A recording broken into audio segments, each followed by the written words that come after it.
안녕하세요. 세무법인 다승 세무사 이윤재, 서현진입니다. 이번 영상에서는 간략하게 부담부 증여와 증여에 대한 차이점을 알아보고 부담부 증여가 정말 절세 전략이 될 수 있는지 서현진 세무사님께서 말씀해 주시겠습니다. 혹시 이런 내용의 기사를 보신 적이 있으신가요?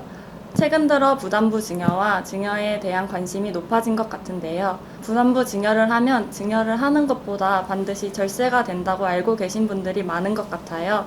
이번 영상을 통해서는 부담부 증여와 증여의 차이점을 알아보고 부담부 증여가 정말 절세 전략이 될 수 있는지 알아보도록 하겠습니다. 먼저 부담부 증여란 단어가 생소하신 분들을 위하여 부담부 증여란 해당 재산을 증여할 때 해당 재산에 담보된 채무도 함께 증여하는 것을 의미하는데요. 쉽게 말하자면 전세보증금이나 대출을 끼고 산 아파트를 증여할 때 전세보증금과 대출을 함께 증여하는 것을 의미합니다. 이때 증여자에게는 양도세가 발생하고 수증자에게는 증여세가 발생하는데요. 하지만 배우자나 직계존비속 간의 부담부 증여에 대해서는 수증자가 증여자의 채무를 인수한 경우에도 그 채무액은 수증자에게 인수되지 않는 것으로 보아 부담부 증여가 인정되지 않는데요.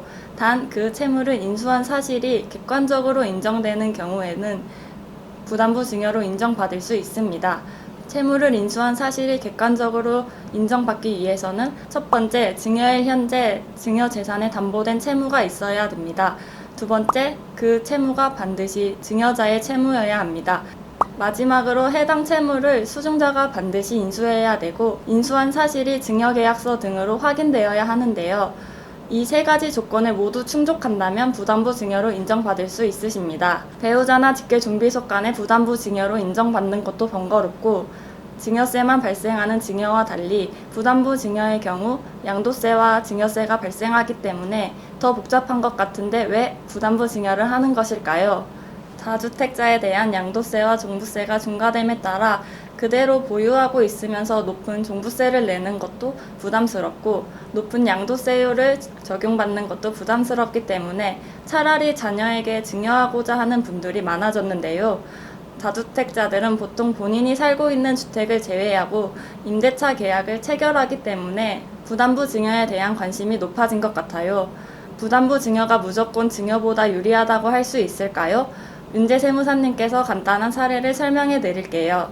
부담부 증여와 단순 증여 중 어떤 것이 더 유리한지 간단한 직계존비속 간의 증여 사례를 통해 살펴보도록 하겠습니다. 부모님이 4억에 취득한 주택이 증여 당시 시세가 16억이고 여기에 10억의 채무가 껴있다고 가정해보겠습니다. 또 해당 부모님은 2주택자이며 자녀는 무주택자라고 가정하겠습니다. 먼저 단순 증여의 경우를 살펴보겠습니다. 증여 당시 시세 16억에서 직계존비속 공제 5천만 원을 차감한 금액에 세율을 곱하여 증여세를 계산하는데요. 따라서 주택을 단순히 증여하는 경우 자녀는 약 4억 4천만 원 정도의 증여세를 납부해야 합니다. 다음으로는 주택과 채무를 모두 넘기는 부담부 증여의 경우를 살펴보도록 하겠습니다. 시세 16억 중 자녀가 승계한 채무 10억에 대해서는 부모님이 양도소득세를 부담해야 하고 남은 6억은 순수 증여로 보아 자녀가 증여세를 납부해야 합니다. 우선 양도소득세를 계산하겠습니다. 부담부 증여 시 양도소득세를 계산할 때 양도가액은 채무액으로 합니다. 그러다 보니 취득가액은 취득 당시 금액으로 하는 것이 아니라 증여가액에서 채무가 차지하고 있는 비율의 기존 취득가액을 곱해 새롭게 산정하게 됩니다. 해당 사례에 적용하게 된다면 취득가액은 2억 5천만 원이고 최종적으로 양도소득세는 2억 8천만 원 정도입니다. 다음으로 자녀가 납부해야 할 증여세를 계산하겠습니다. 증여세는 위 단순 증여와 동일하게 6억에서 직계존비속 공제 5천만 원을 차감하여 계산하고 이때 증여세액은 1억 원 정도입니다. 최종적으로 부담부 증여 시 양도세와 증여세를 합한 세액은 약 3억 8천만 원으로 단순 증여했을 경우에 비하여 세액이 6천만 원 정도 줄어드는 것을 확인할 수 있습니다. 그러나 앞서 말씀드렸듯이 항상 부담부 증여가 유리한 경우일까요? 만약 부모님이 조정대상 지역 내 2주택자라면 양도소득세 계산 시 기본세율의 20%를 더하는 중과세율이 적용되게 되는데요. 이 경우 오히려 세부담이 증가하는 결과를 초래할 수도 있습니다. 위 사례에서 중과세율이 적용된다면 양도소득세가 약 4억 3천만 원까지 증가하며 결과적으로 총 5억 3천만 원의 세금을 부담하게 됩니다. 이 경우 단순 증여보다 대략 9천만 원 정도 더 많은 세금을 납부해야 하기 때문에 오히려 부담부 증여가 부담스러운 선택일 수 있습니다. 따라서 증여를 할지 부담부 증여를 할지 결정하기에 앞서 미리 예상 세액을 비교해야 보다 나은 결정을 할 수 있을 것입니다. 그런데 증여와 부담부 증여를 선택할 때 반드시 고려해야 할 사항이 있습니다. 바로 취득세인데요. 대부분 상대적으로 세액이 큰 증여나 양도 부분에 집중하다 보니 취득세까지 고려하지 않는 경우가 많습니다. 그러나 현재 조정대상 지역 내에 위치한 공시가격 3억 원 이상인 주택을 증여하게 되면 공시가격의 12%의 취득세가 발생하며 이와 함께 납부해야 할 지방세까지 고려한다면 총 13.4%의 취득세를 부담해야 합니다. 앞선 사례에서 공시가격을 시가의 70%라고 가정했을 때 부담부 증여는 약 5천만 원의 취득세가 발생하지만 단순 증여의 경우 약 1억 5천만 원의 취득세가 발생하기 때문에 증여, 부담부 증여 선택에 있어서 취득세도 반드시 검토해 주셔야 합니다.